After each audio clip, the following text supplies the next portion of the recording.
I'm here with my grandfather, who I've lived with on multiple occasions when I was young, like really young, like 5. We had problems.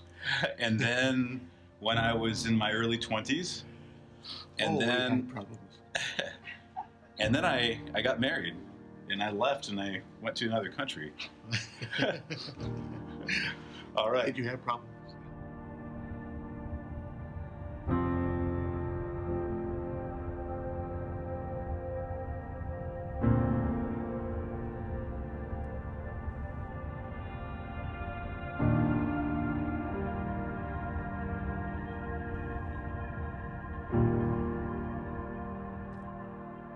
When I was 2, I would line up all of my grandfather's and grandmother's shoes.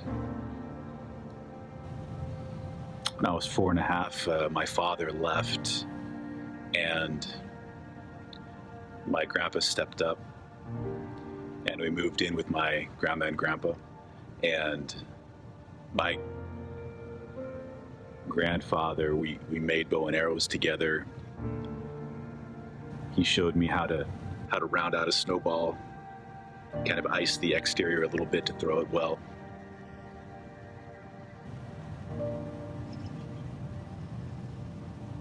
And then he and my grandmother, they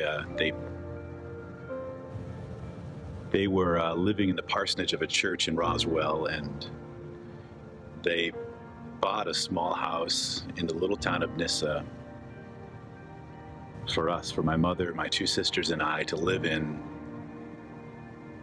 And every Tuesday night was Awana, and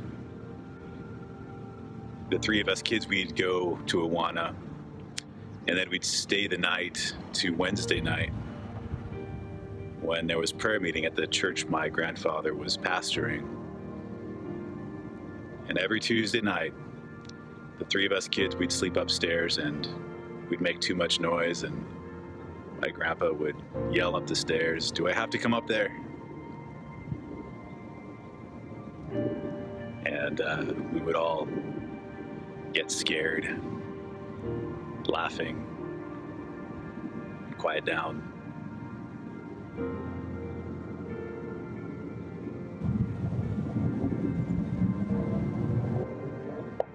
I lived with my grandparents when I was a little bit older. Each time that we needed a place to stay or a place to be, they were always there.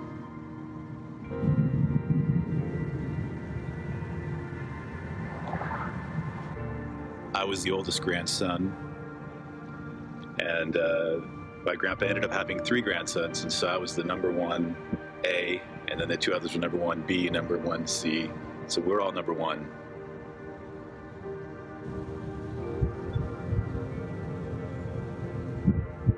My grandpa loved studying, loved theology, loved reading. He had a doctorate in theology from Trinity. He gave me all of his books, most of them. I lived with my grandparents again when I was single for a few months. They were always there. They always loved me. My grandpa was always happy to see me.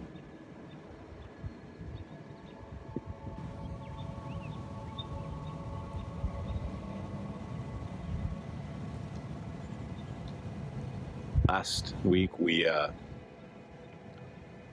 knew he was dying. He was 92 years old, and so I happened to be out in Portland taking 2 classes at Western Seminary, an intensive, a 1-week intensive, and so I went out and spent the night and saw my grandfather all night. He was unconscious in his house.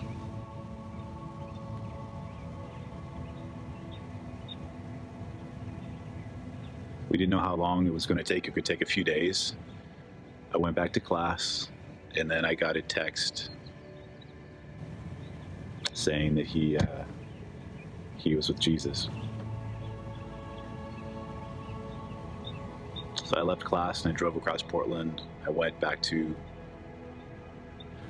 his house in Forest Grove and saw him. My grandma said that he'd been unconscious for a couple of days, and she was laying next to him, and all of a sudden she realized that his breathing had changed, and so she woke up and looked over, and his eyes were wide open. He was looking at her, and she said, "Well, hello there." And he looked at her and said, "Ah."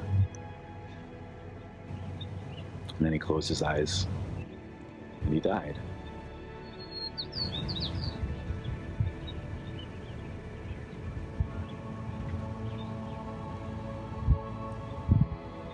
I think the thing that hurts the most is to think that my son Caleb, I'm never going to hear my grandfather say Caleb, and then take him in his arms in his big chair. And my son is never going to have the relationship with my grandfather the way I did.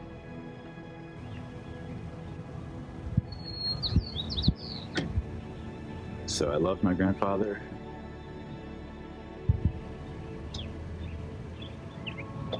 He was the closest male figure in my life.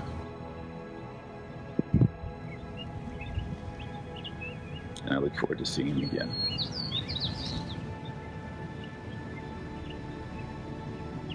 I love you, Grandpa.